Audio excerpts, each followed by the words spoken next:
नमस्कार साथियों, एससीटी अकेडमी पर आप सभी का स्वागत है। आज जो हम सीटेट के क्वेश्चन पेपर का डिस्कशन करने वाले हैं वह होगा 20 दिसंबर 2021। लगातार कुछ दिनों से अभ्यर्थियों का रिक्वेस्ट आ रहा था, मैसेज आ रहा था कि सर आपने जो है 16 को करवा दिया, 21 करवा दिया, 22 करवा दिया, 23 करवा दिया, 24 करवा दिया, उसके बाद 27 28 सब डिस्कशन करवा दिया, लेकिन आप 26 दिसंबर वाले जो 20 दिसंबर की एग्जाम हुई थी उसका डिस्कशन आपने क्यों नहीं करवाया अब तक। तो मैंने उस स्टूडेंट को इससे पहले भी मैंने सूचित किया था कि 20 दिसंबर 2021 बच्चे जो एग्जाम दिए थे उसका क्वेश्चन पेपर जारी ही नहीं हुआ, 1 से 2 दिन में जारी हो जाएगा। तो आज 20 दिसंबर 2021 वाले का क्वेश्चन पेपर जारी हो चुका है, इसलिए हम 20 दिसंबर वाला क्वेश्चन पेपर करवा रहे हैं। हम एक एक करके आगे बढ़ेंगे। हम अभी तक 28 दिसंबर तक का डिस्कशन करवा चुके हैं। अगर आप और दूसरे डेट के अभ्यर्थी हैं तो आप हमारे प्ले लिस्ट में जाकर बाकी डेट का वीडियो सॉल्यूशन देख सकते हैं। हम कल जो है 29 30 31 1 जो भी है 2 ये सब तारीख वाला कल डिस्कशन कराएंगे। तो आज का जो डिस्कशन होगा वो होगा 20 दिसंबर 2021 के पेपर 1 का।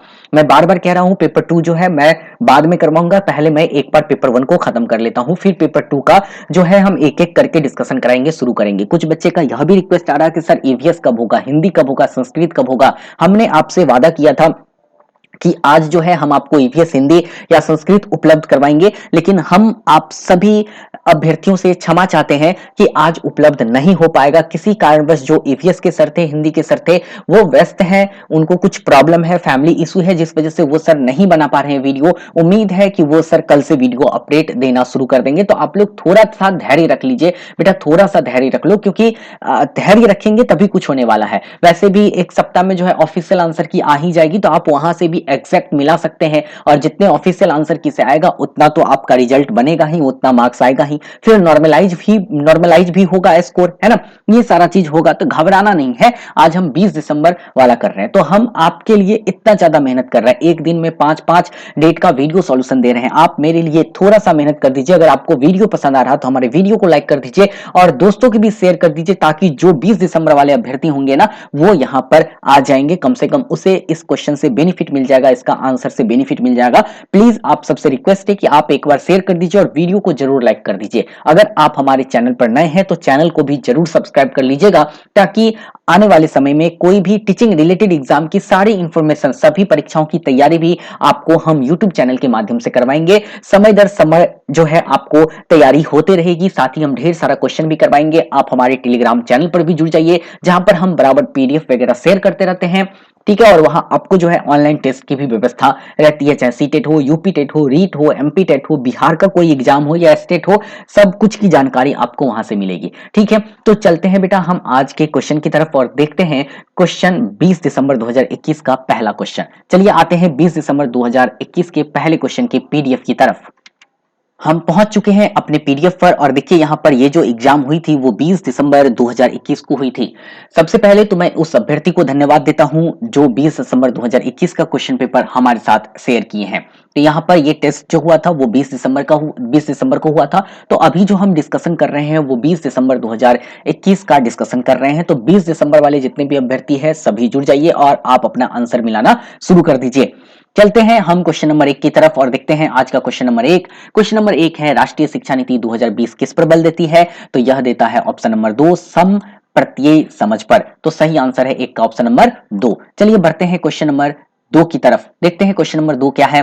क्वेश्चन नंबर 2 जो लिखा है वो लिखा है कि विद्यालयों को छात्रों में पाठ्य पुस्तक को याद करके पुनः उगल देने की योग्यता के स्थान पर उनमें अपनी आवाज उठाने, जिज्ञासा शांत करने, क्रियाशील होने, प्रश्न पूछने के बाद विवाद करने, समूह में कार्य करने की योग्यता विकसित करनी चाहिए। ये कथन एकदम सही है। अधिगम का स्वरूप क्रियाशील एवं सामाजिक है, यह भी क्या है, सही है। और कथन बी जो है, कथन बी यानी कारण बी जो है ना, ये आर होगा, यहाँ पर मिसप्रिंट है, वो ए की सही व्याख्या करता है। तो सही आंसर ऑप्शन नंबर 3 ए और आर दोनों सही है, और आर सही व्याख्या करता है किसका, ए का, ठीक है। चलिए बढ़ते हैं अगले क्वेश्चन की तरफ और देखते हैं क्वेश्चन नंबर 3। क्वेश्चन नंबर 3 क्या कह रहा है। क्वेश्चन नंबर 3 कह रहा है आपका कि लॉरेंस कोहलबर्ग के सिद्धांत के अनुसार किस दर पर नैतिक चिंतन शुरुआती सामाजिक परिप्रेक्ष्य पर आधारित होता है। सामाजिक परिप्रेक्ष्य पर तो यह बच्चा का कब आता है, यह आता है उत्तर पारंपरिक चरण पर, जहां बच्चे क्या करते हैं, कानून और कानून और सिद्धांत को भूलकर समाज के बारे में सोचते हैं, समाज के हित के बारे में सोचते हैं, तो ये होता है उत्तर पारंपरिक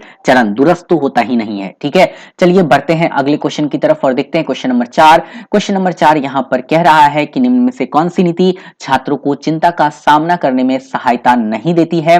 तो सहायता नहीं देती है तो वह कौन सा विधि होगा, वो होगा कक्षा में छात्रों को प्रदर्शन की एक दूसरे से तुलना करना। तो सही आंसर है ऑप्शन नंबर 4। 4 का सही आंसर कौन सा हो गया, ऑप्शन नंबर 4। बढ़ते हैं क्वेश्चन नंबर 5 की तरफ और देखते हैं क्वेश्चन नंबर 5। देखिए क्वेश्चन नंबर 5 क्या कह रहा है, क्वेश्चन नंबर 5 कह रहा है इनमें से कौन सा विकास का सिद्धांत नहीं है। तो हमने कई बार इस चीज के बारे में बताया था कि विकास ना एक दिशीय है और ना ही एक आयामी होता है, विकास बहुदिशीय और बहुआयामी होता है। तो यही विकास का सिद्धांत नहीं है, इसलिए 5 का सही आंसर ऑप्शन 1 हो गया। चलिए बढ़ते हैं क्वेश्चन नंबर 6 की तरफ और देखते हैं क्वेश्चन नंबर 6। क्वेश्चन नंबर 6 है, देखिए बेटा हम ज्यादा डिस्कशन नहीं करवा रहे और किसी का भी मैं कमेंट भी नहीं ले रहा हूं, मैं सिर्फ क्वेश्चन डिस्कशन करा रहा हूं ताकि जल्दी से आप लोग जो है अपने आंसर की मिलान कर सके, है ना। अगर मैं सबका कमेंट पढ़ने लगूं, सभी बच्चों का देखने लगूं कमेंट, तो फिर ज्यादा वक्त लग जाएगा, है ना। जल्दी जल्दी करना है, हमें मिलाना भी है। चलिए आते हैं क्वेश्चन नंबर 6 की तरफ। छात्रों को विभिन्न प्रकार की सामग्री का प्रावधान करवाना और उन्हें अपने अधिगम को स्व निर्देशित करने की स्वतंत्रता देना डाइस को बढ़ावा देने की एक विधि है। तो ये विधि किसका है, अन्वेषित अधिगम का। तो सही आंसर है छठा का, वो है ऑप्शन नंबर 4। ये जो देख रहे हैं ना, ये दूसरे स्टूडेंट का है, इधर ध्यान नहीं देना है। चलिए आते हैं क्वेश्चन नंबर 7 की तरफ और देखते हैं क्वेश्चन नंबर 7। रचित एक गणित अध्यापिका अपने छात्रों को भाषा कथन वाले प्रश्नों में सही प्रक्रिया पहचानने में त्रुटियों का विश्लेषण कर रही है। इसके पीछे का मुख्य उद्देश्य क्या है, यानी इसके पीछे का उद्देश्य क्या है। देखिए त्रुटियों को समझना, क्योंकि वे छात्रों के चिंतन को समझने में मदद करते हैं। तो 7 का सही आंसर है ऑप्शन नंबर 4। चलिए क्वेश्चन नंबर 8 को देखते हैं। क्वेश्चन नंबर 8 है, सतत एवं व्यापक मूल्यांकन में सतत से क्या अभिप्राय है। सतत से अभिप्राय की बात हो रही है, तो मेरे अनुसार से जो इसका आंसर सही है वो है अध्यापन के दौरान विभिन्न उपकरणों का प्रयोग करते हुए छात्रों का साथ साथ मूल्यांकन करना एवं उनकी सहायता करना। सही आंसर है ऑप्शन नंबर 3। तो 8 का सही आंसर हो गया 3। एक गलत है, 2 गलत है और 4 भी यहाँ पर क्या है, गलत है। चलिए आते हैं क्वेश्चन नंबर 9 की तरफ और देखते हैं क्वेश्चन नंबर 9। क्वेश्चन नंबर 9 कह रहा है यहाँ पर कि शीर्षगामी सिद्धांत विकास के किस क्षेत्र में लागू होता है। तो यह हमारा क्या होता है, क्रियात्मक विकास है, यानी जिसे हम लोग कहते हैं गामक विकास भी। तो सही आंसर है 3। हमने एक का कई नाम भी बताया था, जो लोग मेरे ऑफलाइन क्लासेस ऑनलाइन क्लासेस किए हुए हैं वहां पर हमने बताया था क्रियात्मक विकास को गामक विकास भी कहते हैं, गतिक विकास भी कहते हैं, है ना। तो इसको इंग्लिश में मोटर डेवलपमेंट कहते हैं। तो 9 का जो सही आंसर है वो है ऑप्शन नंबर 3। चलिए बढ़ते हैं क्वेश्चन नंबर 10 की तरफ और मिलाते हैं क्वेश्चन नंबर 10। क्वेश्चन नंबर 10 है, एक बच्चा जो आंशिक रूप से देख सकता है। देखिए आंशिक रूप से देख सकता है, उसे क्या करना है, उसे जो है समावेशी प्रावधानों का पालन करते हुए नियमित स्कूल में ही क्या करना चाहिए, डालना चाहिए। तो 10 का सही आंसर कौन सा हो गया, ऑप्शन नंबर 3। बढ़ते क्वेश्चन नंबर 11 की तरफ। क्वेश्चन नंबर 11 है, शिक्षार्थियों को किस प्रकार के लक्ष्य निर्धारित करने के लिए प्रोत्साहित किया जाना चाहिए। किस प्रकार का लक्ष्य निर्धारित करने के लिए प्रोत्साहित किया जाना चाहिए। तो असफलता से बचने वाले लक्ष्य। देखिए यहाँ पर क्या हम ये कह सकते हैं, बच्चे को हमें ऐसा नहीं करना है, बच्चे को हमें ये कहना है असफलता को स्वीकार कीजिए। असफल दुनिया में हर कोई होता है, अगर असफलता होते हैं तो हतोत्साहित नहीं होना है, आपको उसे स्वीकार करना है ना। तो 11 का सही आंसर होगा वो होगा ऑप्शन नंबर 3। चलिए बढ़ते हैं क्वेश्चन नंबर 12 की तरफ और देखते हैं क्वेश्चन नंबर 12। क्वेश्चन नंबर 12 देखिए क्या कह रहा है, क्वेश्चन नंबर 12 है, भाषा विकास के संदर्भ में संवेदनशील अवस्था कौन सी है। तो भाषा विकास के संदर्भ में जो संवेदनशील अवस्था है वो है आपका कौन सी अवस्था, उस अवस्था को हम कहते हैं प्रारंभिक बाल्यावस्था। तो यहाँ पर जो है ऑप्शन नंबर है 3 प्रारंभिक अवस्था। तो 12 का सही आंसर है ऑप्शन नंबर 3। चलिए बढ़ते हैं क्वेश्चन नंबर 13 की तरफ और देखते हैं क्वेश्चन नंबर 13। एक प्राथमिक कक्षा में शिक्षक को छात्रों को प्रश्न पूछने के लिए क्या करना चाहिए, प्रोत्साहित करना है। सही आंसर है ऑप्शन नंबर 4। हतोत्साहित नहीं करना है, सजा भी नहीं देना है, अनुमति नहीं देना है, ऐसा ये सब नहीं करना है। करना कौन सा है, ऑप्शन नंबर 4। चलिए क्वेश्चन नंबर 14 देखते हैं। क्वेश्चन नंबर 14 क्या है, देखिए क्वेश्चन नंबर 14 कह रहा है कि मीना अब प्रश्नों का प्रयोग करने लगी है तथा वह समझने लगी है कि शब्द वस्तुओं के प्रतीक है। अब तर्क करने लगी है, परंतु प्रतियों का संरक्षण और क्रमबद्धता नहीं कर पाती है। संरक्षण और क्रमबद्धता नहीं कर पाती है, तो इसका मतलब पियाजे के संज्ञानात्मक विकास के किस अवस्था पर होगा, वह होगा पूर्व संक्रियात्मक अवस्था। काफी अच्छे तरीके से ये थ्योरी को भी हमने पढ़ाया था। चलिए क्वेश्चन नंबर बढ़ते हैं 15 की तरफ। 14 का पता चल गया ना, आंसर कौन सा हो गया, 4। चलिए आते हैं क्वेश्चन नंबर 15 की तरफ। क्वेश्चन नंबर 15 है, उस उदाहरण को चुनिए जो आंतरिक प्रेरणा को दर्शाता है।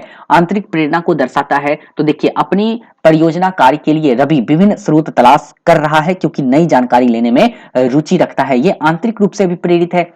पहला गलत है, तीसरा गलत है, चौथा गलत है, क्योंकि ये तीनों ऑप्शन बाह्य रूप से अभिप्रेरणा को दर्शाता है। तो सही आंसर है 2। ये भी काफी अच्छे तरीके से आप लोग को पढ़ाया गया है, ठीक है, काफी अच्छे तरीके से हमने इसे करवाया है। एक मिनट बेटा। हाँ ठीक है, तो ये काफी अच्छे तरीके से हमने आपको करवाया है, और आप ऑफलाइन ऑनलाइन कुछ भी क्लास किए होंगे तो वहां आपको ये चीज बताई भी है। चलिए आते हैं क्वेश्चन नंबर 16 की तरफ और देखते हैं क्वेश्चन नंबर 16। क्वेश्चन नंबर 16 है, एक स्वैर चिंतन यानी आत्मविमोह वाले छात्र को आयोजित सत्र के सामूहिक क्रियाकलापों को करने में कठिनाई का सामना कर रहा है की सहायता करने के लिए निम्नलिखित में से कौन सी विधि समावेशी दृष्टिकोण के अनुरूप नहीं है। बोल रहा है नहीं है। देखिए यहाँ पर क्या होना चाहिए, बच्चे को विशिष्ट स्कूल भेजना, है ना, ये चीज तो नहीं होना चाहिए। सामान्य कक्षा में प्रतिकारी ट्विटर, ये सही है। अनुमति देना है बच्चों को कम शोर वाले विश्राम वातावरण में युग्मों में कार्य करने की अनुमति देना है, ये भी सही है। सामूहिक कार्य के दौरान उपयुक्त प्रत्यक्ष और लिखित सामग्री देना है, यह भी सही है। लेकिन विशिष्ट स्कूल भेजना यह गलत है, क्योंकि हम विशिष्ट स्कूल भेजेंगे तो समावेशी शिक्षा का पालन नहीं कर पाएंगे। चलिए आते हैं क्वेश्चन नंबर 17 की तरफ और देखते हैं क्वेश्चन नंबर 17। निम्नलिखित में से कौन सा विकास सिद्धांत इस बात का समर्थन करता है कि बच्चे संज्ञानात्मक विकास सांकेतिक भाषा विकास का पूर्वगामी है। तो ये करता है आपका पियाजे का संज्ञानात्मक विकास का सिद्धांत। तो 17 का सही आंसर हो गया ऑप्शन नंबर 4। चलिए बढ़ते हैं क्वेश्चन नंबर 18 की तरफ और देखते हैं 18। एक सामाजिक संरचनात्मक कक्षा में कौन सी आकलन विधि अधिक उपयुक्त होगी। तो यहाँ पर कौन सा होना चाहिए, वो होगा आपका सहयोगी प्रायोजित कार्य। सही आंसर है आपका 18 का ऑप्शन नंबर 1।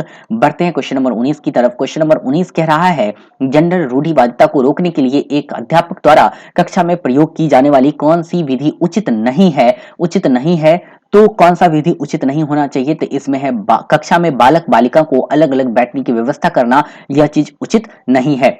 ठीक है, बाकी चीज उचित है लेकिन एक नंबर उचित नहीं है, इसलिए 19 का सही आंसर हो गया ऑप्शन नंबर 1। एकदम 99% क्वेश्चन का आंसर सही बताया जा रहा है आपको। चलिए आते हैं क्वेश्चन नंबर 20 की तरफ। कौन सा कथन लेव वाइगोस्की के मूल सिद्धांत को सही मायने में दर्शाता है। तो अधिगम एक सामाजिक प्रक्रिया है। सही आंसर है कौन सा, ऑप्शन नंबर 3। चलिए आते हैं क्वेश्चन नंबर 21 की तरफ और देखते हैं क्वेश्चन नंबर 21। एक विशेष विषय में ज्ञान और संबंधों को सुव्यवस्थित तथा निरूपित करने के लिए आलेखीय साधनों का प्रयोग क्या कहलाता है। तो इसको हम लोग कहते हैं कॉन्सेप्ट मैप, और कॉन्सेप्ट मैप को इंग्लिश में हम लोग हिंदी में कहते हैं संकल्पना मानचित्र। तो सही आंसर है 21 का, वो है ऑप्शन नंबर 2। आते हैं क्वेश्चन नंबर 22 की तरफ, देखते हैं क्वेश्चन नंबर 22 है, निम्नलिखित में से कौन सा समावेश का नियम है। समावेश का नियम है मतलब क्या है, व्यक्तिगत भिन्नताओं को स्वीकार करना पड़ेगा आपको। बच्चे कक्षा में अलग अलग होते हैं, कोई बच्चे पढ़ने में तेज होंगे, कोई बच्चे प्रतिभाशाली होंगे, कोई बच्चे कमजोर होंगे, कोई बच्चे औसत होंगे, कोई बच्चे अंधे होंगे, कोई बच्चे जो है शारीरिक रूप से दिव्यांग होंगे। सभी को स्वीकार करना है, मतलब बच्चों के बीच जो व्यक्तिगत भिन्नताएं हैं उसे हमें क्या करना है, स्वीकार करना है। तो 22 का सही आंसर हो गया ऑप्शन नंबर 4। चलिए आते हैं क्वेश्चन नंबर 23 की तरफ, देखते हैं क्वेश्चन नंबर 23। क्वेश्चन नंबर 23 कह रहा है यहाँ पर कि परिवार में आरंभ होने वाली वह प्रक्रिया जिसमें बच्चे अपने व्यक्तिगत पहचान जानना शुरू करते हैं, भाषा सीखते हैं और आरंभिक संज्ञानात्मक कौशल विकसित करते हैं, क्या कहलाती है। तो इसे हम लोग कहते हैं प्रारंभिक समाजीकरण। क्या कहेंगे इसे हम लोग, प्रारंभिक समाजीकरण। तो 23 का है ऑप्शन नंबर 3। बढ़ते हैं 24 की तरफ। देखिए 24 क्या है, क्वेश्चन नंबर 24 है, पारो अपने पिता की बढ़ई की दुकान में उनकी सहायता करती है, जहां पर वह लकड़ी के ब्लॉक यानी टुकड़े को अपने पिता द्वारा सिखाई गई विधि से सफलतापूर्वक मापती है। उसे हाल में ईडब्ल्यूएस स्कीम के अंतर्गत एक पब्लिक स्कूल में प्रवेश मिला है, जहां पर वह शैक्षिक अपेक्षाओं खासकर गणित की का सामना करने में असमर्थ है। इस स्थिति में अध्यापक को क्या करना चाहिए। तो इस स्थिति में अध्यापक को क्या करना चाहिए, वो देखिए पाठ्यक्रम और अध्ययन सामग्री को पारो के लिए प्रासंगिक बनाना चाहिए और पारो द्वारा विद्यालय के बाहर सीखे गए गणितीय अनुभवों का समावेशन करना चाहिए। तो 24 का सही आंसर है ऑप्शन नंबर 1। ठीक है, चलिए आते हैं क्वेश्चन नंबर 25 की तरफ, देखते हैं क्वेश्चन नंबर 25। क्वेश्चन नंबर 25 कह रहा है आपको यहाँ पर एक प्रगतिशील कक्षा में कौन सा विकल्प सार्थक शिक्षण को बढ़ावा देने के लिए व्यक्तिगत अधिगम विधि का उदाहरण है। तो यहाँ पर क्या होना चाहिए, देखिए यहाँ पर जब पहला पढ़ेंगे ना तो पहला आपको गलत मिलेगा, पहला जो है वो आपको गलत मिलेगा। क्यों मिलेगा, क्योंकि यहाँ लिखा है निरंतर व्यक्तिगत प्रतियोगिता का आयोजन करना, ये तो गलत है। एक रूपी मानकीकृत पाठ्यचर्या, यह भी गलत है। मौखिक दंड का प्रयोग, दंड तो देना ही नहीं है ना बच्चे को, तो यह भी गलत है। तो सही आंसर कौन सा हो गया, बच गया ऑप्शन नंबर 4। केवल अधिगम का मूल्यांकन के आधार पर अधिगम के लिए मूल्यांकन पर बल देना, मतलब बच्चे को लगातार मूल्यांकन करते रहना है। चलिए बढ़ते हैं क्वेश्चन नंबर 26 की तरफ। क्वेश्चन नंबर 26 का जो सही आंसर क्या होगा वो देखते हैं। समीपस्थ विकास का क्षेत्र कौन प्रतिपादित किया था? तो ये किए थे लेव वाइगोस्की साहब। सही आंसर है 26 का ऑप्शन नंबर 1। चलिए आते हैं क्वेश्चन नंबर 27 की तरफ। क्वेश्चन नंबर 27 देखिए, क्वेश्चन नंबर 26 जिनका भी ये क्वेश्चन है ना, अगर ऑप्शन 3 दिए इसका मतलब आप बिल्कुल भी नहीं पढ़े, सीधे उठे और जाके तुक्का लगा के आए हैं, है ना। आप पढ़ाई पर ध्यान दो बेटा, जिनका भी ये क्वेश्चन पेपर है पढ़ाई पर ध्यान दो, और जो लोग गलत किए हैं इसका मतलब वो बिल्कुल पढ़ ही नहीं रहे हैं, है ना। चलिए आते क्वेश्चन नंबर 27 की तरफ। क्वेश्चन नंबर 27 है, कह रहा है कि निम्न में से कौन सी शिक्षा प्रणाली कक्षा में सृजनात्मकता में सहायक होगी? तो 1, 2, 3 और 4 ये सभी सहायक है। देखिए जरा, कल्पनाशील उत्तरों को स्वीकारना ठीक है, विचार मंथन पर बल देना ठीक है, अभिसारी चिंतन पर बल देना, देखिए ये तो सहायक नहीं होगा। हाँ, अपसारी चिंतन रहता तो सहायक होता। असम्मति के प्रति सहनशीलता, है ना, तो ये सही है। 1, 2 और 4 मेरे अनुसार से सही है, और ये है ऑप्शन नंबर 1 में। तो सही आंसर 27 का है ऑप्शन नंबर 1। चलिए आते हैं, बढ़ते हैं क्वेश्चन नंबर 28 की तरफ और देखते हैं क्वेश्चन नंबर 28। पियाजे के सैद्धांतिक दृष्टिकोण से नई सूचनाओं को अपने सदैव अपने मौजूद ज्ञान में शामिल करने को क्या कहते हैं? इसे हम लोग कहते हैं आत्मसातकरण, एसिमिलेशन। सही आंसर है 28 का ऑप्शन नंबर 3। बढ़ते हैं क्वेश्चन नंबर 29 की तरफ और 29 देखते हैं। ध्वनि, लय और शब्दों के अर्थ के प्रति सचेतना किस बुद्धि के मूल है? तो कौन से बुद्धि का मूल होगा? वो होगा भाषिक बुद्धि। तो सही आंसर है 29 का ऑप्शन नंबर 3। चलिए आते हैं क्वेश्चन नंबर 30 की तरफ, और सीडीपी का ये लास्ट क्वेश्चन है। 30 नंबर जो क्वेश्चन है वो लिखा है, बच्चे किस शिक्षा शास्त्र द्वारा सबसे अधिक अर्थपूर्ण अधिगम करते हैं? तो किस में करेंगे? तो बच्चे कब करेंगे? जब वे कार्यों और क्रियाकलापों में क्रियाशीलता से भाग लेते हैं। तो 30 का सही आंसर ऑप्शन नंबर 4। ठीक है बेटा, तो अब आप लोग कमेंट करके बताएंगे कि सीडीपी में आपका 30 में कितने सही हुए हैं। पहले आप लोग कमेंट करो, फिर हम लोग मैथ की तरफ चलते हैं।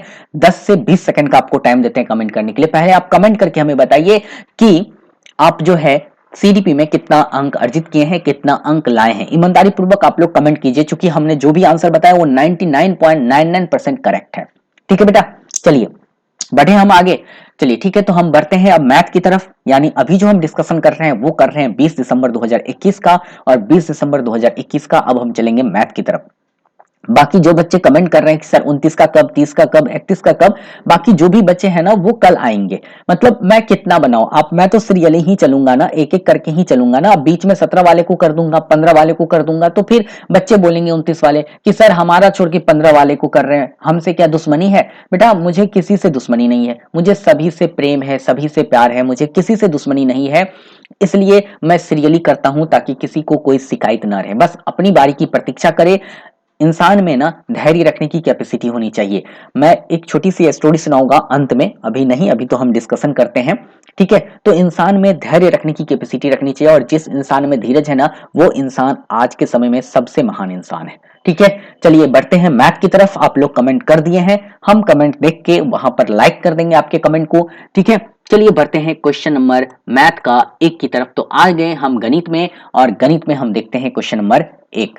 क्वेश्चन नंबर 1 है, काफी आसान क्वेश्चन है। निम्नलिखित भिन्नों में से सबसे बड़ी और सबसे छोटी भिन्न क्रमशः कौन सी है? सबसे बड़ी भिन्न के बारे में बोल रहा है और सबसे छोटी भिन्न के बारे में बोल रहा है, तो सबको आप दशमलव में कन्वर्ट करना पड़ेगा। तो पहला को जब दशमलव में कन्वर्ट करेंगे तो इसका आएगा आपका 0.5। क्या आएगा? 0.5। दूसरे को जब आप कन्वर्ट करेंगे ना तो 0.33 आएगा। तीसरे को जब आप कन्वर्ट करेंगे ना तब आएगा आपको यहां पर 0.8। और जब 8 जीरो लिख दीजिए, कोई बात नहीं है, 8 जीरो लिख सकते हैं। ठीक है, आगे जीरो का कोई वैल्यू नहीं होता है। उसके बाद जब आप इसको कन्वर्ट करेंगे ना 5/6 को, तो 5/6 को जैसे ही आप कन्वर्ट करेंगे तो आपके पास निकल के आएगा 0.83। इसके बाद जब आप 3/4 को करेंगे ना कन्वर्ट, तो 3/4 को जैसे ही आप कन्वर्ट करेंगे तो आपके पास निकल के आएगा 0.75। अब आप चेक कर लीजिए सबसे बड़ा भिन्न कौन सा है। सबसे बड़ा भिन्न 0.83 वाला है। इसका मतलब जो सबसे बड़ा है वो है आपका लास्ट से सेकंड नंबर, और ये जो है आपका सबसे बड़ा भिन्न है। ये 1 मिनट बेटा, ये 1 मिनट रुक जाओ। हाँ, ये जो है सबसे बड़ा भिन्न है। और सबसे छोटा भिन्न कौन सा है? तो 5, 6 ये पहले आ गया, और सबसे छोटा ये है 1/3। तो ये है 1/3 और 5/6। तो सही आंसर है 3 नंबर, क्योंकि पहले बड़ा को रखना है और फिर छोटा को रखना है ना। तो ये हमारा क्या हो गया? सही आंसर हो गया। ठीक है, बढ़ते हैं अगले क्वेश्चन की तरफ और देखते हैं अगला क्वेश्चन। ठीक है, चलिए अगले क्वेश्चन की तरफ और देखते हैं अगला क्वेश्चन। चलिए आगे क्वेश्चन नंबर 2 की तरफ और देखते हैं। 2, सममिति की अवधारणा का परिचय देने के लिए निम्नलिखित में से सर्वाधिक उपयुक्त कार्यनीति कौन सी होगी? सममिति सिमेट्री के बारे में बच्चे को सिखाना है, तो हम यहाँ पर बच्चे को पेपर मोड़ने वाले क्रियाकलाप कराएंगे, इससे बच्चा अनुभव भी प्राप्त करेगा। सही आंसर है 4। ठीक है, 2 का सही आंसर है 4। वाद विवाद में सम्मिलित करेंगे, ये नहीं होगा उतना सही, है ना। प्रोत्साहित करेंगे, ये भी उतना सही नहीं होगा। परिभाषा देना तो गलत है ही, इसलिए ऑप्शन कौन सा सही है? वो है ऑप्शन नंबर 4 सही। बढ़ते हैं क्वेश्चन नंबर 3 की तरफ और देखते हैं क्वेश्चन नंबर 3। प्राथमिक स्तर पर ज्यामितीय पाठ्यक्रम के विषय में निम्नलिखित में से कौन सा या कौन से कथन सत्य है? पहला है, ज्यामिति को 2 आयाम आकृति जैसे कि वृत्त, वर्ग, त्रिभुज आदि की पहचान तक ही सीमित रखना चाहिए। पहला कथन तो आपका गलत हो गया, यानी ये जो है गलत है। चलिए ये भी गलत और ये भी गलत। अब हम आते हैं उपयुक्त परिभाषा, ये तो गलत है ही, तो बी वाला गलत हो गया। तो दिक् स्थान को अंतर्दर्शी समझ को विकसित करना चाहिए, तो ये बिल्कुल सही है, तो केवल सी इसका सही आंसर है। तो 3 का सही आंसर हो गया ऑप्शन नंबर 3। चलिए आते हैं क्वेश्चन नंबर 4 की तरफ। 4 देखते हैं, एक स्टील की तार एक वर्ग बनाती है। एक स्टील की तार एक वर्ग बनाती है जिसका क्षेत्रफल 121 सेमी स्क्वायर है। यदि इस तार को एक आयत के आकार में मोड़ा जाए जिसकी चौड़ाई 8 सेमी है, तो आयत का लंबाई क्या हो? पहले हम एक वर्ग बना दिए, ठीक है, और एक आयत भी बना दिए, ठीक है। चलिए यहाँ पर बोल रहा है कि एक वर्ग बनाती है जिसका क्षेत्रफल दे रखा है कितना कितना दे रखा है यहाँ पर 121। जैसे ही 121 दे रखा है तो हम इससे क्या निकालेंगे? भुजा। भुजा निकालेंगे, फॉर्मूला तो पता है, भुजा स्क्वायर, तो 11 सेमी इसका क्या आ गया? भुजा आ गया, ये तो पता चल गया, और इसका क्षेत्रफल भी आपको मालूम चल चुका है। अब देखेंगे हम यहाँ पर, कहां पर? आयत की तरफ। आयत में जो है आपका चौड़ाई दे रखा है, क्या दे रखा है? चौड़ाई कितना दे रखा है? 8 सीएम चौड़ाई दे रखा है, और क्षेत्रफल तो इसके बराबर ही होगा ना, क्योंकि हम इसी से तो मोड़ कर बना रहे हैं। तो क्षेत्रफल हमारा कितना हो गया? 121 सेमी स्क्वायर। तो क्षेत्रफल 121 सेमी स्क्वायर हो गया, और लंबाई पूछ रहा है, तो लंबाई जब निकालना हो तो हम कैसे निकालते हैं इसकी लंबाई? यहाँ लंबाई निकालने से पहले हम एक चीज और करेंगे। देखिए इसका चौड़ाई दे रखा है, और आपको ये पता चल गया कि ये जब वर्ग देख रहे हैं तो वर्ग का एक भुजा पता चल गया, तो चारों भुजा मिलाकर कितना होगा? 44 होगा। नहीं होगा? ये 11, ये 11, ये 11, ये 11, मतलब 44 सेमी लंबा जो एक तार होगा, अगर हम उसको खोलेंगे तो 44 सेमी का बनेगा। उसको मोड़कर हम क्या बना रहे हैं? आयत बना रहे हैं, जिसमें एक साइड 8 और दूसरा साइड 8, तो दोनों मिलाकर कितना हो गया? दोनों मिलाकर आपके पास हो गया 16। और जैसे ही आप 16 घटाएंगे किसमें से? 44 में से, और 44 में से जैसे ही आपका 16 गया, आपके पास निकल के आएगा 28। तो इसका मतलब ये 14 और ये 14, तो सही आंसर हो गया डायरेक्ट आपका ऑप्शन नंबर कौन सा? वो हो गया आपका ऑप्शन नंबर 2, 14 सेंटीमीटर। ठीक है, तो 4 का सही आंसर है ऑप्शन नंबर 2। ये क्षेत्रफल पर नहीं बनाना था, ठीक है, ये डायरेक्ट क्वेश्चन था। चलिए आते हैं क्वेश्चन आगे की तरफ और देखते हैं क्वेश्चन नंबर अगला। चलिए अगला क्वेश्चन हम समझने की कोशिश करते हैं, कौन सा क्वेश्चन है? क्वेश्चन नंबर 5 है। क्वेश्चन नंबर 5 कह रहा है कि वैन हीले की त्रिविम दिक् स्थान ज्यामितीय समझ के अनुसार किस स्तर पर बच्चे की यह स्वीकार करने की संभावना अधिक है कि वर्ग एक आयत है? हमने काफी अच्छे तरीके से पढ़ाया था, अभी भी वो वीडियो वैन हीले के सिद्धांत प्लेलिस्ट में मौजूद होगा, आप जाकर देख सकते हैं। हमने बताया था स्तर नंबर 2, स्तर नंबर 2 का नाम है अंडरस्टैंडिंग, जिसको हम लोग अनौपचारिक निगमन भी कहते हैं। सही आंसर है आपका ऑप्शन नंबर 2, यानी ऑप्शन नंबर 2 नहीं, स्तर 2 ऑप्शन नंबर 4। तो 5 का सही आंसर है ऑप्शन 4। चलिए बढ़ते हैं क्वेश्चन नंबर 6 की तरफ और देखते हैं क्वेश्चन नंबर 6। चलिए क्वेश्चन नंबर 6 देखिए, एक कक्षा में 60 विद्यार्थी इस प्रकार है कि लड़कियों की संख्या लड़कों की संख्या की 2 गुनी है। रोहित का ऊपर से क्रम 17वां है। यदि रोहित से पहले 9 लड़कियां हैं तो उसके बाद कितने लड़के क्रम में हैं, ये बताना है। चलिए इस सवालों को अब हम हल करते हैं। देखिए ये कितना आसान सा सवाल है, कैसे बनाएंगे? देखिए यहाँ पर जब 60 विद्यार्थी, तो इसका मतलब लड़का कितना है? 20 बॉयज होगा, तब ना लड़की जो है 40 होगी, तो लड़के की संख्या का क्या हो गया? 2 गुना। नहीं हो गया 2 गुना, लड़कियों की संख्या लड़कों की संख्या का 2 गुना है। अब बोल रहा है रोहित ऊपर से 17वां नंबर पर है, ठीक है, ये 17वां नंबर पर है। यदि रोहित से पहले इससे ऊपर जो है 9 लड़कियां हैं, यहाँ पर कितने लड़कियां हैं? 9 लड़कियां हैं। तो इसका मतलब यहां से यहां तक टोटल कितने लड़के हैं? 16 लड़के। खुद तो ये 17 नंबर पर, तो ये खुद है ना। ऊपर कितने लड़के हैं? 16। ऊपर कितने स्टूडेंट हैं? 16, जिसमें 9 लड़कियां हैं, तो लड़के कितने हुए? 7। ये लड़के यहाँ पर कितने हो गए? 7, और एक लड़का ये खुद है, तो कितने लड़के हो गए? 8, और बाकी उसके नीचे कितने लड़के होंगे? 12 लड़के और होंगे। लड़कियां से हमें मतलब ही नहीं, क्योंकि क्वेश्चन में बोल रहा है कि यदि रोहित से पहले 9 लड़कियां हैं तो उसके बाद कितने लड़के क्रम में है, तो उसके बाद जो क्रम में लगा हुआ है वो लड़के लगा हुआ है वो है आपका 12 लड़के। तो सही आंसर है 6 का ऑप्शन नंबर 2। चलिए क्वेश्चन नंबर आगे देखते हैं और समझते हैं क्वेश्चन नंबर 7। क्वेश्चन नंबर 7 है, एक विभाजन के प्रश्न में भाजक भागफल का 5 गुना और शेषफल का 4 गुना है। यदि शेषफल 5 है, देखिए यहाँ पर शेषफल दे दिया आपको, रिमाइंडर दे रखा है, कितना 5 दे रखा है, और भाजक भागफल का 5 गुना और शेषफल का 4 गुना है, तो आपको एक बात तो और क्लियर कर दिया बेटा कि भाजक यहाँ पर आपको क्लियर लिख दिया है कि भाजक जो है वह शेषफल का 4 गुना है। शेषफल का 4 गुना तो शेषफल 5, तो भाजक कितना 20, और भागफल देखिए यहां पर अब भागफल निकालना है।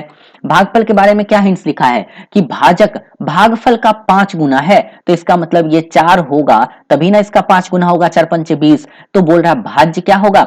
अब देखिए भाज्य बराबर क्या होता है, भाजक गुने भागफल प्लस शेष, तो यहां पर 20 चौका 80 और 5 निकालेंगे तो हमारे पास निकल के आएगा 85, इसलिए हमारा जो सही आंसर है 7 का वो है ऑप्शन नंबर 1। चलिए आते हैं क्वेश्चन नंबर 8 की तरफ और देखते हैं क्वेश्चन नंबर 8। विद्यालय की कैंटीन में विभिन्न खाद्य पदार्थों के मूल्य नीचे दिए गए हैं। एक समोसा, ठीक है, एक समोसा इतना रुपए, मूंगफली का एक पैकेट 6.5 रुपए, गुलाब जामुन 7 रुपए, ढोकला 8.5 रुपए, एक बोतल नींबू पानी 11.5 रुपए। सुनैना एक समोसा लेती है। अब यहाँ पर ध्यान पूर्वक चीजों को समझना पड़ेगा। एक समोसा तो 5 रुपया तो ले ली वो 5 रुपया का सामान। उसके बाद बोल रहा है मूंगफली के 2 पैकेट ले रही है। यहाँ पर देखिए मूंगफली के 2 पैकेट ले रही है, तो एक पैकेट का दाम है 6 और 2 पैकेट ले रही है तो कितना होगा, उसको 13 रुपया चुकाना पड़ेगा। इसके बाद मूंगफली के 2 पैकेट के बाद एक गुलाब जामुन का पैकेट ले रही है और गुलाब जामुन का पैकेट का दाम कितना 7 रुपया। उसके बाद देखिए एक बोतल नींबू पानी खरीदती है। ढोकला तो ले नहीं रही है ना, समोसा ले रही है, मूंगफली के 2 पैकेट ले रही, गुलाब जामुन ले रही है और एक बोतल नींबू पानी ले रही है जिसका दाम है 11.5 रुपया। यदि उसने कैंटीन मालिक को 100 रुपया का नोट दिया तो कितनी राशि वापस मिलने की बात हो रही है यहाँ पर कि उसे कितना राशि वापस किया जाएगा। तो सबसे पहले तो आप सब रुपया को ऐड करेंगे, आप ऐड करेंगे तो 5 + 13 18 हो गया, इसमें ऐड करेंगे 7 तो आपको आ जाएगा 25, और इसमें ऐड करेंगे 11.5 तो आ जाएगा 36.5 रुपया। आपको 36.5 रुपया देना है लेकिन आप दे रहे हैं उसको 100 रुपए का नोट, तो 100 रुपये जैसे ही घटाएंगे तो आपके पास जो निकल के आएगा वो निकल के आएगा बेटा 63 रुपया 50 पैसा। तो इतना रुपया जो है वो आपको वापस करेगा। तो 8 का सही आंसर हो गया ऑप्शन नंबर 1। चलिए बढ़ते हैं क्वेश्चन नंबर 9 की तरफ। क्वेश्चन नंबर 9 देखिए, निम्नलिखित में से कौन से क्रियाकलाप द्वारा विद्यार्थियों में त्रिविम विवेचन यानी दिक् स्थान संबंधित विवेचन विकसित होने की संभावना न्यूनतम है। न्यूनतम की बात हो रही है, 10 ग्राम से तो होगा ही, विभिन्न ठोस से होगा ही, है ना, ये न्यूनतम होगा। दी गई आकृतियों के सममित अक्षों को पहचानना और आंकड़ों को निरूपित करने के लिए चित्रलेख खींचना, ये सबसे त्रिविम आकृतियों के लिए न्यूनतम होगा। ठीक है, ये न्यूनतम होगा। 9 का सही आंसर है ऑप्शन नंबर 4। आते हैं क्वेश्चन नंबर 10 की तरफ और देखते हैं 10 में लिखा है 5 क्रमागत संख्या में दूसरी संख्या 49 है। दूसरी संख्या कितना है, 49 है। तो पहला संख्या तो पता चल चुका है कितना है, 48, दूसरा संख्या 49, तीसरा संख्या कितना होगा 50, चौथा संख्या कितना होगा बताइए, चौथा संख्या आपका होगा 51, नहीं होगा, और पांचवा संख्या कितना होगा 52। हो गया क्लियर। तो इन सभी में सम संख्या का गुणनफल क्या होगा। अब आप जो संख्या निकाले वो क्या क्या निकाले, 48 निकाले, 49 निकाले, 50 निकाले, 51 निकाले, 52 निकाले, लेकिन आपको सम संख्या का गुना करना है। मतलब किस किस से गुना करना है, तो 52 को गुना करना है, 50 को गुना करना है और 48 को गुना करना है। जब इस तीनों को गुना करेंगे ना तो आपके पास जो गुणनफल आएगा वो आएगा 1 2 4 800। सही आंसर है ऑप्शन नंबर 1। चलिए बढ़ते हैं क्वेश्चन नंबर 11 की तरफ और देखते हैं क्वेश्चन नंबर 11। निम्नलिखित तालिका सुनीता और जसिका द्वारा 100 में से प्राप्त 5 विषयों के अंक दर्शाती है। देखिए यहाँ पर ये सुनीता का अंक है, ये जसिका का अंक है। ऊपर दी गई तालिका के आधार पर निम्नलिखित में से कौन सा कथन सही है उसको पहचानना है। यदि जसिका ने 17 अंक और प्राप्त किए होते तो सुनीता और जसिका के कुल अंक बराबर होते। पहले तो सबको जोड़ना है, क्या करना है पहले बेटा, जोड़ना है। चलिए जोड़ लेते हैं पहले हम। 68 में जैसे ही हम 72 को जोड़ेंगे तो हमारे पास जो निकल के आएगा वो निकल के आएगा 140, फिर हम जोड़ेंगे इसमें 85 तो आएगा 225, फिर हम जोड़ेंगे इसमें 78 तो आएगा हमारे पास 303, फिर हम जोड़ेंगे 79 तो आएगा हमारे पास कितना 3 8 और 2। ठीक है, अब इसको जोड़ लेते हैं। ठीक है, उसमें एक बार देखिए 68 है, 72 है, 85 है, 78 है और 79 है। इसमें करते हैं, एक है 74, 74 में जैसे ही हम जोड़ेंगे 60 तो हमारे पास आएगा 134, इसमें जोड़ेंगे 78 तो आएगा 212, फिर हम जोड़ेंगे 84 तो आएगा 296, फिर हम जोड़ेंगे इसमें कितना 69 तो आएगा 365। तो ये हमारा कितना आएगा यहाँ पर 365। अब देखिए क्या है, अब ऑप्शन देखिए, ऑप्शन एक कह रहा है यदि जसिका ने 17 और अंक प्राप्त किए होते तो सुनीता और जसिका के कुल अंक बराबर हो जाते। देखिए यहाँ पर 17, तो पहला ही ऑप्शन मेरे अनुसार से ठीक लगा और सही आंसर तो एक हमको मिल गया। अब जसिका 17 प्राप्त करता तो वो 82 पर आ जाता ना। अब दूसरा वैसे देखिए, गणित और विज्ञान में सुनीता के अंक जसिका के इन विषयों के कुल अंकों से अधिक है, ऐसा नहीं है। मेरा एक ऑप्शन मिल चुका है, हम एक कर लिए हैं, बाकी आप देख लेंगे, ऐसा नहीं होगा। ठीक है, चलिए आते हैं क्वेश्चन नंबर 12 की तरफ। क्वेश्चन नंबर 12 है, साइमा बस स्टैंड पर 9:30 बजे पहुंचती है। उसे जीनत ने बताया कि उसके घड़ी के हिसाब से पहली बस 9:25 AM पर गई है। यदि जीनत की घड़ी 5 मिनट तेज चल रही है तो बस की आवृत्ति प्रत्येक 20 मिनट की है, तो साइमा को अगली बस पकड़ने के लिए कितने मिनट प्रतीक्षा करनी होगी। देखिए इस तरह के क्वेश्चन को हम कैसे बनाते हैं। देखिए ये जो जीनत है ना, जीनत के बारे में मैं बता रहा हूँ। जीनत जो है वो बताई कि 9:25 में यहाँ से बस निकली है अपने घड़ी के हिसाब से। यहाँ पर लिखा हुआ है कि अपने घड़ी के हिसाब से उन्होंने बताई कि 9:25 में जो है बस निकल चुकी है। लेकिन जीनत की घड़ी क्या थी, 5 मिनट क्या था, फास्ट था जीनत का घड़ी। 5 मिनट क्या था, जीनत का घड़ी फास्ट था। अब देखिए हकीकत में वो बस कितने बजे निकली थी, 9:20 में, क्योंकि इसका घड़ी फास्ट था तभी तो 9:25 बताई ना। चलिए, और बस कितने देर पर खुलती है, 20 मिनट पर प्रत्येक बस खुलती है। अब आप खुद देखिए 20 मिनट पर बस खुलती है, 9:20 में खुली थी बस, तो यहां पर देखिए साइमा को अगली बस पकड़ने के लिए कितने मिनट प्रतीक्षा करनी होगी। क्योंकि साइमा का घड़ी तो ठीक है और 9:20 में खुल गई, तो 9:20 में खुली तो अगली बस 20 मिनट बाद खुलेगी ना, 9:40 में। तो 9:40 में 9:35 हो रहा है, तो 5 मिनट बाद खुल जाएगी। सही आंसर है ऑप्शन नंबर 4। चलिए बढ़ते हैं क्वेश्चन नंबर 13 की तरफ और देखते हैं क्वेश्चन नंबर 13। 13 है कि एक गोदाम की बीमाएं दे रखा है, यहां पर लिखा हुआ है 5, 7 और 4। इस गोदाम में इतना इतना इतना सेंटीमीटर बीमाओं वाले अधिकतम कितने पार्सल रखे जा सकते हैं। आसान सा है, ये बीमाएं हैं ऊपर, ये नीचे है, पॉइंट पे कन्वर्ट करना है या ऊपर में भी 0 0 करके बना सकते हैं। चलिए कोई बात नहीं है, ऊपर ही 0 करके बना लीजिए। यहाँ पर 500, यहाँ पर कितना दे दे 700, चलिए यहाँ भी 700 लिख दिए। यहाँ पर कितना, सबको सेंटीमीटर कन्वर्ट कर लिए 400। चलिए नीचे लिख देते हैं हम कितना, वो लिख देते हैं 25। फिर कितना लिखते हैं यहाँ पर 50, ठीक है, और फिर कितना लिखते हैं एक और 25 लिख देते हैं। इसको काटेंगे तो हमारे पास जो कट के आएगा वो 25 गुना 50 यानी 20 आएगा। इस जीरो से काटेंगे तो ये जीरो कट जाएगा। 5 से अगर काटेंगे तो 5 अट्ठे 40, ये हमारे पास जो कट के आएगा वो आएगा 80। ठीक है, चलिए यहां से हम इसको काटते हैं। 700 को अगर हम 25 से काटे तो हमारे पास जो निकल के आएगा वो निकल के आएगा 28। कितना निकल के आएगा 28। अब ऊपर सबको गुना कर देंगे, नीचे तो कुछ बचा ही नहीं है, तो ऊपर जब गुना करेंगे वो हो जाएगा 28 और गुने कितना है 2, ये हो गया 56 और गुने हम कितना कर देंगे 80, तो हमारे पास निकल के आएगा 4480 और 4480 जो है वो है ऑप्शन नंबर 2 में। तो सही आंसर होगा 13 का ऑप्शन नंबर 2। चलिए बढ़ते हैं क्वेश्चन नंबर 14 की तरफ। क्वेश्चन नंबर 14 है, एक संख्या 50 के आधे से अधिक है। 50 के आधे से अधिक मतलब 50 के आधे मतलब 25 से अधिक है। 3 दहाई से अधिक पर 4 दहाई से कम है। ये तो क्लियर कर दिया। 3 दहाई, एक मिनट बेटा, 3 दहाई, तो 3 दहाई मतलब 30 और 4 दहाई मतलब 40, इसी दोनों के बीच में वो संख्या है। इस संख्या का इकाई अंक दहाई के अंक का दोगुना है। ये भी क्लियर कर दिया कि जो इकाई का अंक है ना, ये वाला पहला स्थान वाला, वो दहाई के अंक का क्या है, 2 गुना है। दहाई के अंक का 2 गुना है। तो अब कौन सा होगा, तो हम देखिए 31 क्या है, नहीं। 32 क्या है, नहीं। चलिए 32 भी नहीं है। अब 36 को भी चेक कर लेते हैं, हाँ है, तो एक ही 2 गुना मिला ना। ऐसे हिट एंड ट्रायल करेंगे, ऑप्शन से भी आप चेक कर सकते हैं। तो 32 तो हुआ नहीं है ना। उसके बाद आपका जब 32 नहीं हुआ तो कौन सा हुआ, 36। देखिए इकाई वाला जो जगह है ना, ये इकाई का स्थान पर कहलाएगा, ये क्या कहलाएगा, दहाई कहलाएगा। तो इकाई वाला देखिए दहाई से 2 गुना है ना, वही तो बोल रहा है कि इकाई का अंक दहाई के अंक से 2 गुना है। तो सही आंसर है 36। तो 14 का जो सही आंसर है वो है ऑप्शन नंबर 2। चलिए बढ़ते हैं क्वेश्चन नंबर 15 की तरफ और देखते हैं क्वेश्चन नंबर 15।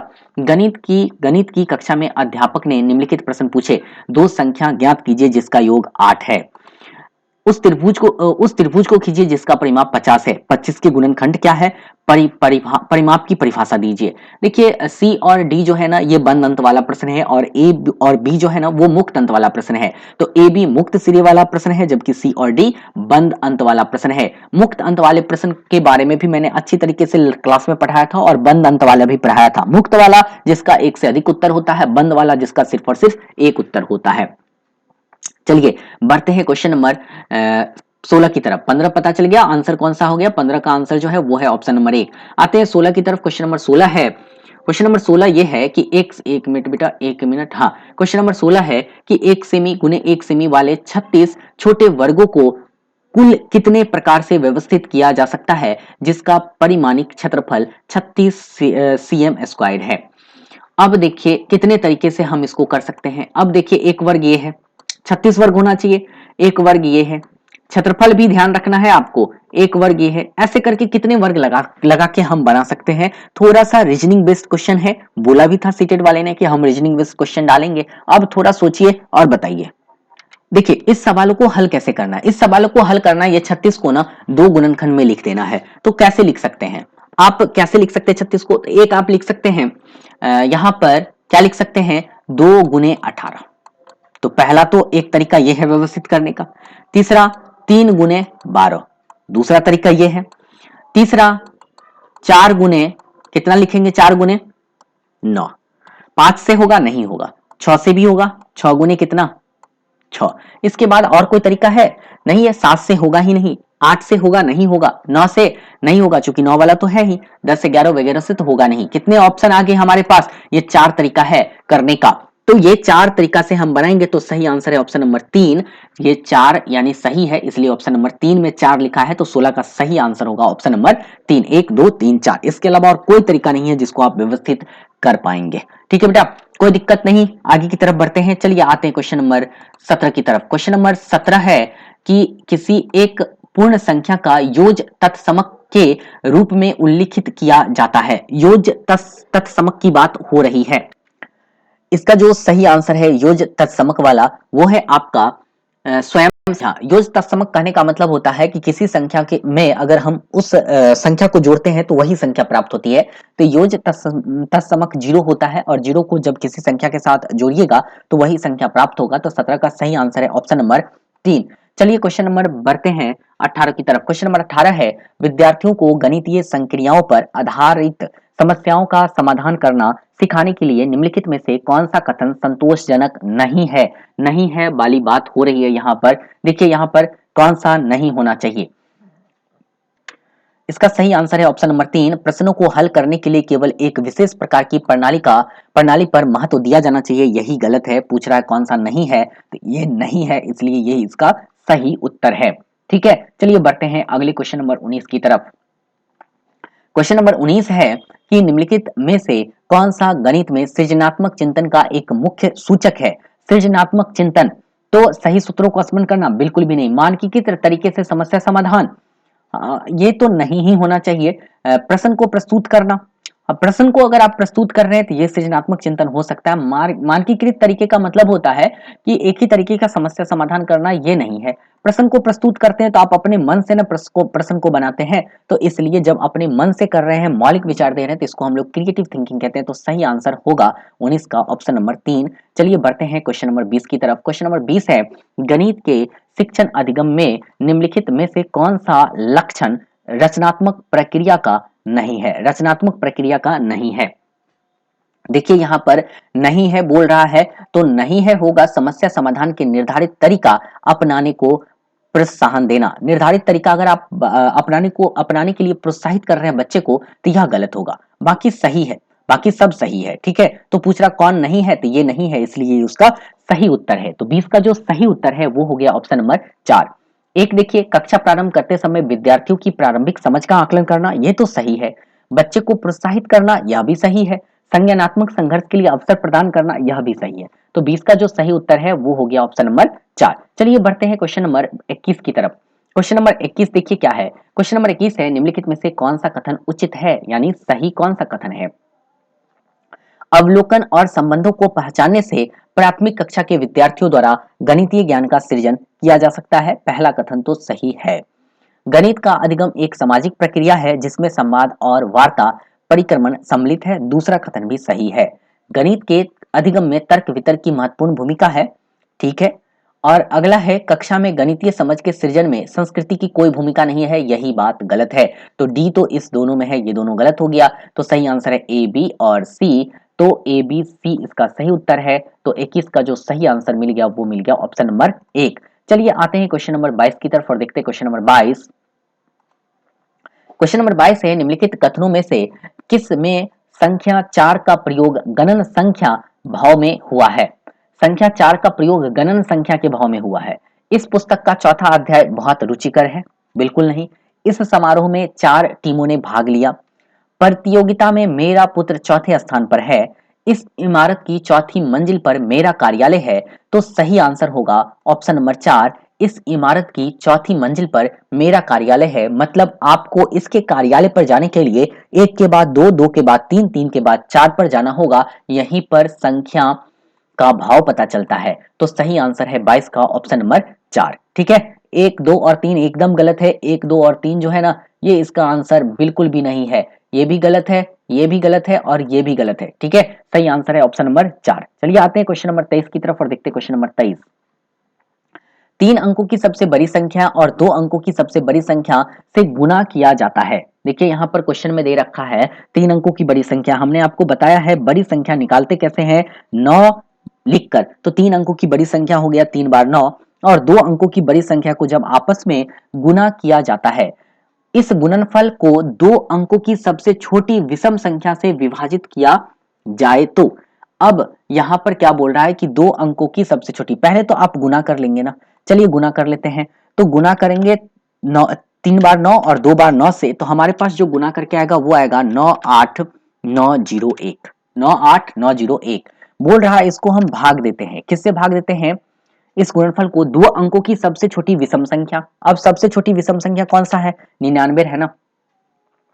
और जब आप भाग देते हैं यहां पर, तो बोल रहा है क्वेश्चन में ये कि जब आप भाग देते हैं ना, तो भाग देने के बाद आपको भागफल कितना आता है ये बताना है। तो आप जब भाग दीजिएगा ना, तो देखिए देखिए जब आप भाग दीजिएगा ना, यहाँ पर समझिए चीजों को। क्वेश्चन वही है। यहाँ पर हम जो क्वेश्चन जो एग्जामिनर आपको सेट किया ना, वो आपको इस तरह से सेट किया है ताकि आप कंफ्यूज कर जाएंगे। देखिए हम यहाँ पर गुना नहीं करते हैं। क्या नहीं करते हैं? गुना नहीं करते हैं। ये दोनों को क्या कर देते हैं? हम सीधे भाग देते हैं। किससे भाग देते हैं? यहाँ पर लाइन खींचते हैं। चलिए लाइन खींच दिए, और इसको 99 से हम पुनः क्या कर देते हैं? भाग कर देते हैं। ठीक है। देखिए जैसे ही हम यहाँ पर आप 99 से भाग करेंगे ना, तो ये 99 और ये 99 आपका क्या हो जाएगा? कट जाएगा। ये भी कट जाएगा और ये भी यहाँ पर कट जाएगा और इधर भी कट जाएगा। ये दोनों कट गया तो बच गया कितना? 999। तो बोल तो वही रहा है यहाँ पर ना कि 3 अंकों की सबसे बड़ी संख्या को 2 अंकों की सबसे बड़ी संख्या से गुना किया जाता है। इस गुणनफल को 2 अंकों की सबसे छोटी संख्या, अरे 2 अंकों की सबसे छोटी है, हम यहाँ पर सबसे बड़ी ले लिए। ठीक है। तो सबसे छोटी की बात हो रही है, सबसे छोटी संख्या को लेना है। तो सबसे छोटी संख्या कौन सी होगी? 2 अंकों की। 2 अंकों की सबसे छोटी विषम संख्या लेनी है, तो वो होगा 11।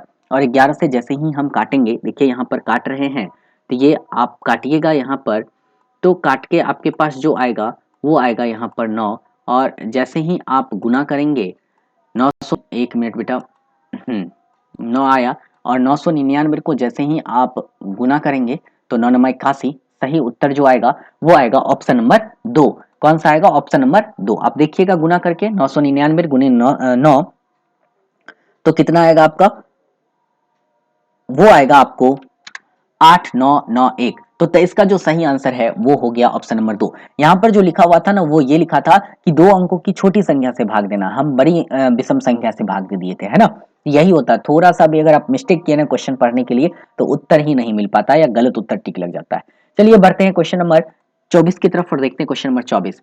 एक ऑटो रिक्शा का मीटर पहले 2 किलोमीटर की यात्रा के लिए 25 रुपया लेता है। देखिए पहले 2 किलोमीटर के लिए 25 रुपया, उसके बाद प्रति किलोमीटर की यात्रा के लिए 8 रुपया भाड़ा दिखाता है। मानस अपने घर से अपने कार्यालय का 249 रुपया भाड़ा दिया। अपने कार्यालय यानी उसके घर से कार्यालय की दूरी बताना है। अब ध्यान दीजिए यहाँ पर पहले 2 किलोमीटर के इसने कितना दिया, 25 रुपया दिया, तो पहले तो हम इसमें से 25 हटा देते हैं। इसमें से 249 में से हम कितना हटा दे, 25 हटा देते हैं। 1 मिनट बेटा, 249 में से हम कितना हटा देते हैं, 25 हटा देते हैं। जैसे ही 25 हटाएंगे 249 में, तो हमारे पास जो निकल के आएगा वो कितना आएगा, 224 ये आएगा। ये 25 हमने क्यों हटाया, ये पहले 2 किलोमीटर का भाड़ा है, अब 224 रुपया दे रहा है और प्रति किलोमीटर अब उसे 8 रुपए की दर से लग रहा है। अब हम इसको किससे भाग दे देंगे, 8 से भाग दे देंगे। 8 से भाग दे देंगे तो हमारे पास जो निकल के आएगा वो कितना आएगा, 1 मिनट, जब हम यहाँ पर घटाएंगे तो हमारे पास 224 आया और 224 में हमें किससे भाग देना था, 8 से, है ना। तो हमारे पास जो निकल के आएगा वो कितना आएगा, 28, 8 दूना 16, ठीक है, और 6 4 हो गया, 8 64, कितना निकल के आया, 28।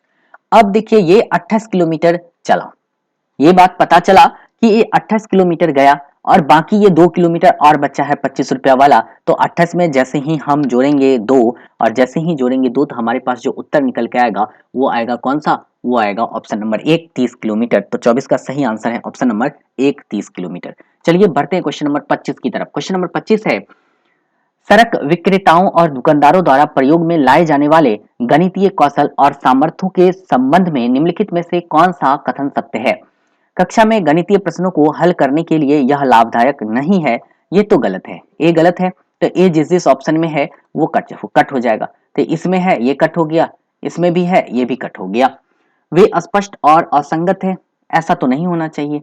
वे गणित के प्रश्नों को हल करने के लिए वैकल्पिक तरीकों को विकसित करने में सहायक होते हैं, ये बात सही है। 25 का सही आंसर है ऑप्शन नंबर 1, है ना। कौन से कथन सत्य है ये पूछ रहा है आपको, तो सही आंसर है आपका क्वेश्चन नंबर 25 का वो है ऑप्शन नंबर 1। सड़क विक्रेताओं और दुकानदारों द्वारा प्रयोग में लाए जाने वाले गणितीय कौशल और सामर्थ्यों के संबंध में निम्नलिखित में से कौन सा कथन सत्य है, तो वे गणित के प्रश्नों को हल करने के वैकल्पिक तरीकों को विकसित करने में सहायक होते हैं, इसलिए इसका सही आंसर जाता है ऑप्शन 1 केवल सी की तरफ। चलिए आते हैं क्वेश्चन नंबर 26 की तरफ। क्वेश्चन नंबर 26 देखिए है 10001 20022 3033 के योग में से क्या घटाया जाए कि इतना प्राप्त हो जाए। यहाँ पर आपको बोला जा रहा है कि योग में से हम कितना घटाएंगे, ये बात है कि कितना घटाएंगे कि हमें कितना प्राप्त हो जाए, हमें 17069 प्राप्त हो जाए। तो सबसे पहले आप योग करेंगे 10001, ठीक है, उसके बाद क्या है 20022, फिर क्या है आपका 30333। जब इस सब का योग करेंगे ना तो आपके पास योग आएगा 60356 और बोल रहा है इसमें से हम कितना घटाएंगे ताकि हमारे पास जो प्राप्त होगा वो क्या होगा, 17069 प्राप्त होगा। तो हम क्या करते हैं, इसी में से 17069 माइनस कर देंगे तो हमारे पास जो उत्तर निकल के आएगा वो निकल के आएगा 43287। 43287 जो है ऑप्शन नंबर किस में है, वो है ऑप्शन नंबर 3 में। तो सही आंसर जो हो गया वो हो गया ऑप्शन नंबर 3, 43287। तो 26 का सही आंसर है ऑप्शन नंबर 3। चलिए बढ़ते हैं क्वेश्चन नंबर 27 की तरफ, देखते हैं क्वेश्चन नंबर 27। निम्नलिखित में से शुद्ध कथन को पहचानना है, तो शुद्ध कथन को पहचानिए। इसमें गणित को यांत्रिक कार्य प्रणाली के समूह के समतुल्य माना जा सकता है, गणित में नमूनों की पहचान शामिल है, गणित को मानक सूत्रों की सूची के समतुल्य माना जा सकता है, यह बात तो गलत है। यांत्रिक प्रणाली भी गलत है। परिमाणों का अनुमान गणितीय कौशल नहीं है, यह बात भी गलत है। गणित में नमूनों की पहचान शामिल है, सही आंसर है आपका ऑप्शन नंबर 2। तो 27 का सही आंसर है ऑप्शन नंबर 2। चलिए बढ़ते क्वेश्चन नंबर 28 की तरफ। शुद्ध कथन को यहां भी पहचानना है, 28 में भी।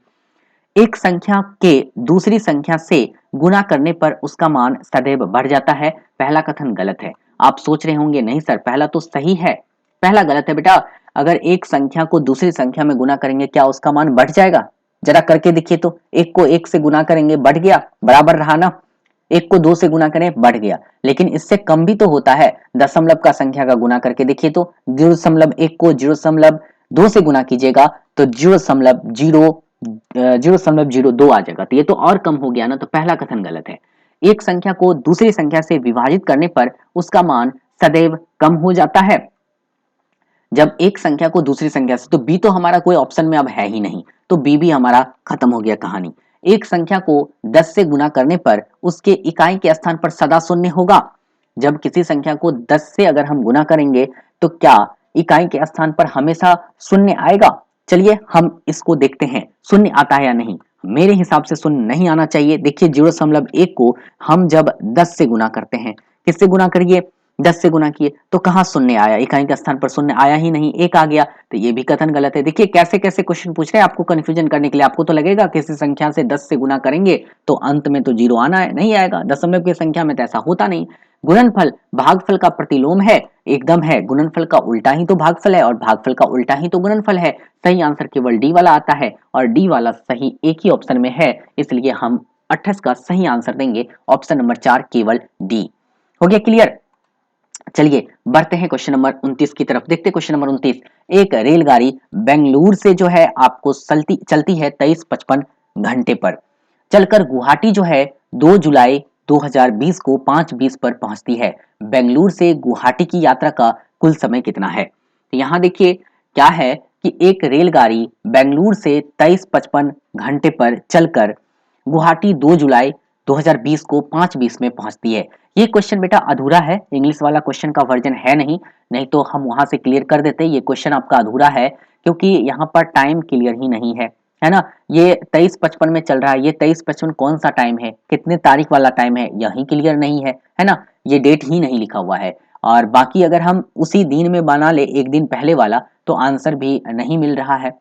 उसी दिन में अगर बना रहे तो 25 मिनट तो होगा ही नहीं आंसर, चूंकि सुबह पहुंच रही है। 48 घंटे, 53 घंटे, 42 52 घंटे ये सब है ही नहीं। तो इसका अगर इंग्लिश में भी सेम क्वेश्चन होगा ना तो आपको इसका बोनस अंक मिल जाएगा, एक एक्स्ट्रा अंक मिल जाएगा। ये क्वेश्चन गलत है। हम इस क्वेश्चन को राउंड सर्किल लगाते हैं। 20 दिसंबर वाले एग्जाम का क्वेश्चन नंबर 29 गणित का गलत है। चलिए बढ़ते हैं क्वेश्चन नंबर 30 की तरफ और देखते हैं क्वेश्चन नंबर 30। 3 × 5 के गुणन का परिचय देने के लिए निम्नलिखित में से कौन सी विधि अति उत्तम है? गुना बच्चे को सिखाना है। कैलकुलेटर की सहायता? नहीं बेटा, कैलकुलेटर तो यूज नहीं करना है ना बच्चों को। कुछ वस्तुओं से 3 × 5 के आयताकार व्यूह की रचना का निर्माण करना। इसके बाद है स्किप काउंटिंग, ये नहीं होना चाहिए। उत्तर को पाने के लिए 3 और 5 के पहाड़ों का कविता पाठ गलत है। सही आंसर है 2 नंबर। कुछ वस्तुओं से 3 × 5 के आयताकार व्यूह की रचना का निर्माण करना। तो सही आंसर कौन सा हो गया? 30 का ऑप्शन नंबर 2, ये इसका सही आंसर है। इस तरह से आज जो है हमारा मैथ का 30 क्वेश्चन और सीडीपी का 30 क्वेश्चन कंप्लीट हो गया। आपने सीडीपी में कितना अंक लाया था इसका तो कमेंट कर ही दिया था। अब आप जो है मैथ में कितने अंक प्राप्त हुए हैं 20 दिसंबर वाले स्टूडेंट को कृपया कमेंट करके बताइएगा। जिनका अधिक अंक होगा हम वहां पर एनालाइज करके देखेंगे। तो आप लोग कमेंट करके हमें बताइए कि मैथ में आपको कितना अंक 30 में से आया। उम्मीद करते हैं आपको यह वीडियो पसंद आया होगा। हम जो है इस वीडियो को यहीं पर खत्म करते हैं। आगामी जो भी बचा हुआ है, चाहे 29 दिसंबर हो, 30 दिसंबर हो, 31 दिसंबर हो, 1 जनवरी हो, 2 जनवरी हो, इस सब वीडियो जो है कल आपको उपलब्ध हो जाएगा। थोड़ा सा धैर्य रखिए, धैर्य रहना चाहिए। आप अभ्यर्थी है, अगर आप धैर्य नहीं रखेंगे तो फिर मामला ही गड़बड़ा जाएगा, है ना। तो धैर्य रखिए थोड़ा सा, कल आपको वीडियो धीरे धीरे करके मिलता जाएगा। चलिए ठीक है, तो हम वीडियो यहीं पर खत्म करते हैं। ठीक है, उम्मीद करते हैं आप सभी अच्छे होंगे, सुरक्षित होंगे, है ना, और खुश होंगे। तब तक के लिए आप सभी का बहुत बहुत धन्यवाद।